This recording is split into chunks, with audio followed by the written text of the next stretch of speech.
Мынакей жаркылдаган видеолорда келип түштү. Биз болсо акция тууралуу кеп кылып өттүк. Ал эми бүгүнкү коногубуз өзгөчө кыргыз элибиздин сүйүктүү диктары эжебизге жылдыз деген сөзү жакпайт, бирок ошентсе дагы эл үчүн кызмат кылган Кыргыз Республикасынын маданиятына эмгек сиңирген ишмер биздин сүйүктүү эжебиз теле жылдыз, ошол эле учурда теленин жүзү десек дагы болот. Гүлшан Молдоева эжекебиз бүгүн бизде конокто. Кош келиңиз. Рахмат.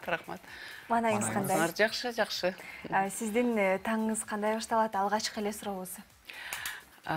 Менин таңым эми дайыма эртең менен эрте турамын. Көнүгүүлөрдү жасайм дегендей. Андан кийин неберелерим мен азыр колумда.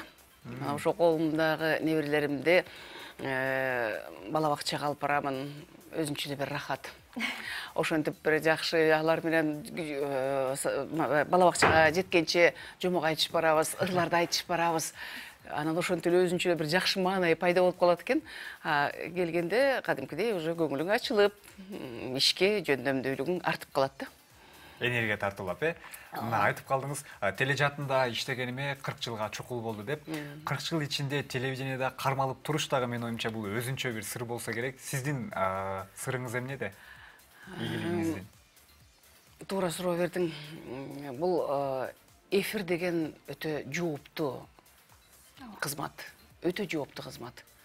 Бул жоопту аркалаш ар бир адамдын колунан келе бербейт болуш керек деп ойлойм да. Себеби деген бизде эфирге чыгам деп келген жаштардан көп эле болду. Бирок ошол эфирдин мына эл жүгүн аркалай ала тургандардын мындай ошого чыдамы жетпей кеткендер көп болду да. Эфир деген бул өзгөчө орунда туруш керек. Эфир сен көрүүчүлөргө жылуу маанай тартуулашың керек. Сен көрүүчүлөрдү колго алышың керек. Сен көрүүчүлөр менен баарлашышың керек. Өз оюңду татынакай кылып жеткизе билишиң керек. Мына ошондо гана сен эфирге бир татыктуу түрдө кызмат кыла алам десең гана ошол эфирди аркалай алыш керек да. Эл жүгү деген өтө оор жүк. Элдин жүгүн аркалаш. Бул эл кызматында болуш өтө жооптуу иш. Мен айтар элем, ушу 40 жылга жакындап калды. Бул мен ушу кесибимди сүйгөн үчүн ушу кармалдым болуш керек депчи. Ушул микрофон мен үчүн мага өтө ыйык. Ошо ыйык жерде ушул туу тутуп мен иштеп келатканыма 40 жыл болду. Ошо 40 жылдын ичинде мен башымдан эмне гана өткөн жок. Жакшы эң эле сонун эсте каларлык күндөрүбүз көп болду. Анан кийин кээде ар кандай ситуациялар болот да. Мына ошол ситуациялардан кандай чыгып кетиш керек, өзүңдү кандай алып жүрүшүң керек. Ошо эфир маданияты, бул сахна маданияты бир өзгөчө орунда турган иш. Гүлшан Молдоева эфирде эмнеге жол бере албайт? Мисалы, мен үчүн болбойт деген нерсе бул. Эфирге чыгуу алдында, эфир учурунда. Эфир, мен азыр айтпадымбы, мен үчүн эфирге кечигип келүү деген болбойт. Мен өмүрүмдө ушу кечиккенди жаман көрөм да, ушу кечигип келүү бул мен үчүн эң биринчи мага жат көрүнүш. Анан мен дагы ушу артымдагы келечек муундарга дагы айтат элем да, ушул эгерде өзүңдү сыйласаң, сен элди сыйлай билесиң, көрүүчүлөрүңдү сыйлай билесиң. Эгерде ошого татыктуу болсоң гана ошол эфирде баалап барктай алсаң, ошо эфирдин сырын түшүнө билсең гана анан эфирге иштегенге аракет кылышың керек да. Эгерде сен өзүң жүрүм турумуң дегендей, баскан турганың дегендей кандайдыр бир деңгээлде сенден бир көрүүчүлөр бир терс таасир алып турса, мен ойлойм, бул көп деле эфирге чыгууга деле кереги жок го депчи.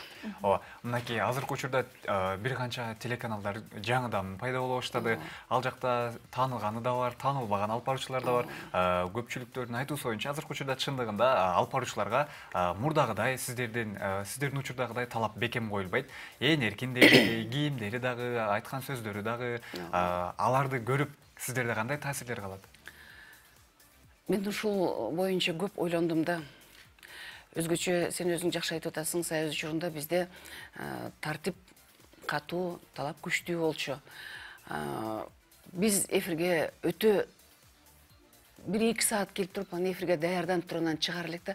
Бул жөн эле эфирге чыгып кетүү биз үчүн бул күнөө болчу. Мен эмне үчүн туура сүйлөгөндү билбей туруп, мен эфирге чыгышым керек.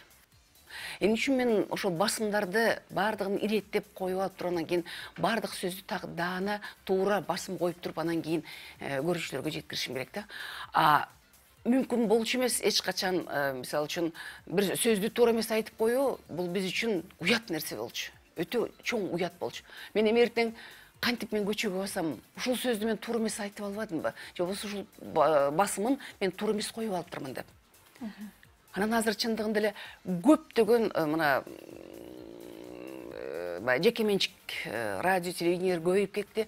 Мына ушул себептүү биз дагы айтар элек, эфирге чыгараарда бул эфирдин алып баруучуларын абдан даярдасак, бир багыт берсек. Илгери биз Союз учурунда бизде Ташкенттен барып билим алып келчүбүз, Москвадан барып билим алып келчүбүз. Мына ошол абдан чоң курстар абдан чоң таасир берет. Өзгөчө бир жол көргөзөт. Эфир деген эмне? Эфир маданияты деген эмне? Мына ушулардын бардыгын тең үйрөнмөйүнчө, ушулардын бардыгына деген биз тыкаттык менен бир мамиле кылмайынча, эфир дегенди биз бааламайынча, бул өтө кыйын нерсе болуп калат. Ошондуктан биз дегенде өзүбүздү эфирге даярдап туруп, анан кийин чыгыш керек. Мен үчүн эфирге даярданбай чыгуу бул өтө жоопкерсиздик деп эсептеймин. Билесизби, азыркы учурда биздин жаштардын арасында деги эле алып баруучу жана тамадалардын саны абдан көп. Бул нерсе, мисалы, жаштар менен сүйлөшө келгенде деле мектеп окуучулары болобу, бала бакчада бала болобу, көпчүлүктөр өзүн телеэкрандан көргүсү келет да. Бул көйгөйбү же бул жетишкендикпи? Биз кандай баа берсек болот жана бул нерсе бизди кайсы жакка алып келет? Азыр эми бизде өтө чоң мүмкүнчүлүктөр бар. Биз космикалык доордо жашабыз, атабызда. Карагылачы, технология деген, эмне деген өрчүбөсү өнүктү. Биздин учурда кара ак түстүү гана телевизорлор болчу, кээ-бир гана чанда үйлөрдө. Анан биз Жолдубайды көрөбүз, Бакиеваны көрөбүз, Рыскелдинованы көрөбүз деп күнүгө ошол эфирдин алдында саат 6-да эфир ачылчу да. Ошолорду көрүп, ошолорго суктанып, ошолордун басканы, турганы биз үчүн эталон болчу булар. Ошолордун эфирдеги маданияты бизге бир чоң таасир берчү. Ал кийингени мындай турбайбы? Окуганы мындай экен, бул сөздү мындай сүйлөп атат. Ушул сөзгө биз кандай маани беребиз? Мына ошолордун башта ошол жүрөгүбүздө, мына бул биздин көкүрөгүбүздө ошолордун сүйлөгөн сөздөрү, ошолордун айтканы дегени аябай сакталып калыптыр да бизде. Анан ошол себептүү бул кийинки жаштарга да мен айтар элем да, сөзсүз түрдө бул эфирге чыгам деп эле баары тең эле аракет кылат, далаат кылат деп атпайбызбы? Бул да жакшы нерсе. Чыгыш керек, көрүш керек. Өздөрүн мына бул өзүмдү мисалы үчүн мен ушундай бир калыпта эле жүрөт экем, момдай экем деп өзүнө өзү бир туура эмес баа бериши мүмкүн.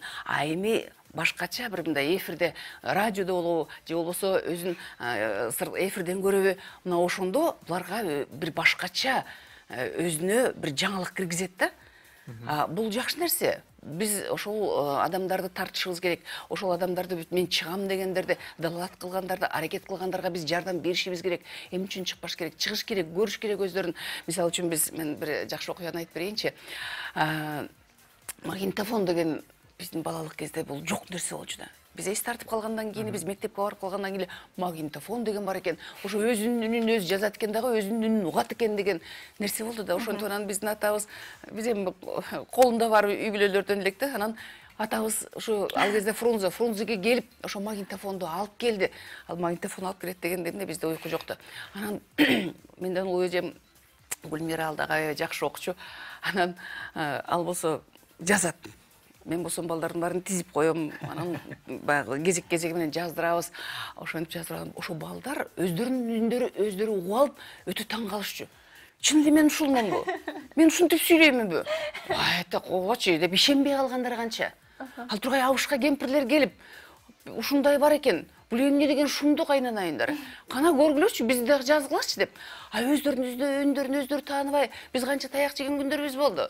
Ар кандай адамдар бар да. Баягы мурундары бир кеңкилдеген, бир чоң энелерибиз бар эле. Аларды жазсак, мен силер ышылдыңдап атасың дегенге чейин барчу да. Көрдүңөр, бул деген өтө маанилүү нерсе бул. Өтө маанилүү. Бул эфирден өзүн көрүү, эфирден өзүнүн бир жакшы жактарын баалай билүү, анан кемчиликтерин бир сезе билүү деген бул өтө жакшы нерсе. Биз жогоруда айтып өттүк, көпчүлүк жаштар өзүн теледе көргүсү келет деп. Сизге дагы кеп кеңешиңизди сурап кайрылып калгандар болсо керек. Деги эле өзүңүздүн билгениңизди, көргөнүңүздү келе жаткан муунга өткөрүп берүү тууралуу пландарыңыз барбы? Бул боюнча мага өтө көп кайрылышты. Жеке эле мына жаш алып баруучулар эмес, кызматтагы адамдар да кайрылып атышат. Андан сырткары бардык тармактагы адамдар мага кайрылышып, ушул биз ушул эфир маданияты деген эмне, сүйлөө маданияты деген эмне, тил маданияты деген эмне, сахна маданияты деген эмне, ушулар боюнча биз кайдан бир маалымат алсак болот. Ушул боюнча бир өзүңүз бир мектеп болобу, же болбосо бир ачпайсызбы? Биз барат элек, окуйт элек, сабак алат элек дегендер абдан көп болду. Мен ошон үчүн абдан көптөн берки бир жүрөгүмдүн тереңинде бир жашап келген бир жакшы нерсени жакында орундаттым. Өзүмдүн академиямды аштым. Бул академияга мен сен жарайсың, сен жарабайсың дебейбиз. Бүт бардык каалоочуларды кабыл алабыз дагы, бардыгын биз туура сүйлөгөнгө, өзүн кандай алып жүрүүгө. Мейли эфир эле эмес, өзүн дегеле турмушта кандай алып жүрүш керек. Маданият деген эмне? Мына карагылачы, маданият жана бизде ыйман жылы деп президентибиз эң сонун жарлык кылды. Мына ушул жарлыкка жооп иретинде биз дагы ушул өзүбүздүн бир жакшынакай академиябызды ачтык да. Мына ушул академияда мен бүт бардык ушул эфир сыры болобу, же болбосо айтып атпаймынбы жанагы сахна сыры болобу, же болбосо өзүнүн алып жүрүү маданияты болобу, бардык маалыматты ушул биздин академиядан алса болот деп туруп, мен кийинки муундарга өзүмдүн билип кеткен, өзүмдүн үйрөнгөн 40 жыл ичиндеги алган тажрыйбамды мен өзүм менен кошо алып кетпей, мен ошо жаштарга берсек экен ушуларды. Жаштар да ушу биз мурда улуу муундарды кандай туу тутуп, кумир тутуп, аларды бир ошолорду ай, жылдыз, күн кылып асмандагы күндөй болуп, жеткис болуп жүрсө алар, анан биз деген ошолордон алган нерсебизди, анан биз дагы жаштарга берип кетпесек, биз үчүн күнөө болот деп мен ойлодум дагы. Бул көйгөй мен үчүн өтө чоң көйгөй. Себеби деген мен бардык радио, телевиденияларды караймын, көрөмүн, туура эмес сүйлөп атса, ушунчалык өзүмдүн зейнимде кейит, жүрөгүмдө ооруйт дегендей, биз эмне үчүн биз туура сүйлөбөй туруп, ушул так даана билбей туруп, анан биз эфирге чыгышыбыз керек дагы. Анан биз кичинекей боло, келечек муундарыбызга болобу, көрүүчүлөрүбүзгө болобу, биз таалим тарбияны туура эмес берип атканыбызга мен абдан өкүнөм да. Мисалы үчүн бир эле бир сөздө бир 4 тамга болуп атса, ошонун 2 тамгасын айтып коебуз. 3 тамга болсо, ошонун өзгөртүп, 4 тамга болсо, ошонун 3 тамгасын айтып коебуз.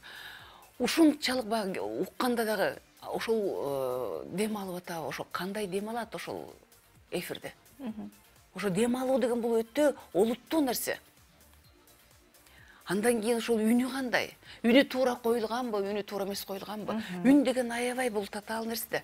Ошол үн, бул үн ошол элге жеткиликтүү болобу? Эл ошону жакшы мындай баалап, барктап угалабы? Эл бул ошол көрүп аткан, өзүнө бир жакшы нерсени алып атканга жооп береби ошол? Мен жакшы нерсени алышым керек. Мен чарчап келдим, чалыгып келдим, мен жатып алып бир жакшы бир жаңылык уксам, жагымдуу үн менен, анан жагымдуу маанай тартууласа, анан мен жакшылап эс алсам, жакшы уктап калсам деген ар бир жарандын тилеги да бул. Анан биз чыгабылгандан кийин бизде ошо союз учурунда үндөрдү тандоо боюнча өтө олуттуу мамиле кылчу. Себеби деген жана металлический голос деп койчу. Чаңкылдап чыккан үндөрдү. Мээңе тим эле балка менен мык ургандай болчу. Бул үндөрдү такыр эфирге жолотчу эмес.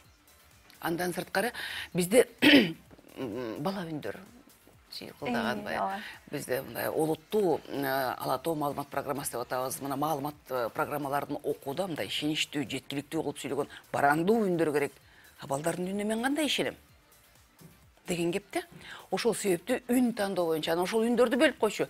Бул концертке, бул болсо музыкалык программа, бул болсо маалымат программасын окуганга, а бул болсо балдардын программасын алып барганга деп баарын өзүнчө бөлүп туруп анан кийин гана эфирге чыгарчу да. Туура айтасыз. Туура айтасыз. Азыр деги эле биз эфирде отурганыбызды унутуп, сиздин сабагыңызда отургандай сезим калтырды да. Чоң рахмат сизге, ыраазычылыгыбызды билдиребиз. Сиз менен маек куруу бул бир 15-20 мүнөт эмес, бир 2 саатты аздык кылса керек. Сиздин өзүңүздүн сабагыңызга да барганга аракет кылабыз. Ыраазычылык сизге. Келгиле, сөзсүз келгиле, биздин эшик ачык. Албетте. Бүгүн бизде конокто сүйүктүү эжекебиз диктор, айтылуу кыргыз элинин телевидениясынын жүзү болгон Гүлшан Молдоева эжекебиз болду. Ал эми сиздерге жалпы кеңешибиз, эгерде жаңыдан гана көз ачып таңды баштап жаткан болсоңуз, дүйнөдөгү эң эле мыкты сапаттагы, ошол эле учурдагы даамдуу эң мыкты, жогорку деңгээлдеги сонун кофе, бул Жардин кофеси сиздин таңыңыздагы эң эле жакын досуңуз экенин эсиңизге салып өтөлү. Биз болсо Ал эми азыр программаны жаңылыктар кызматы улантсын, андан соң жолугушабыз.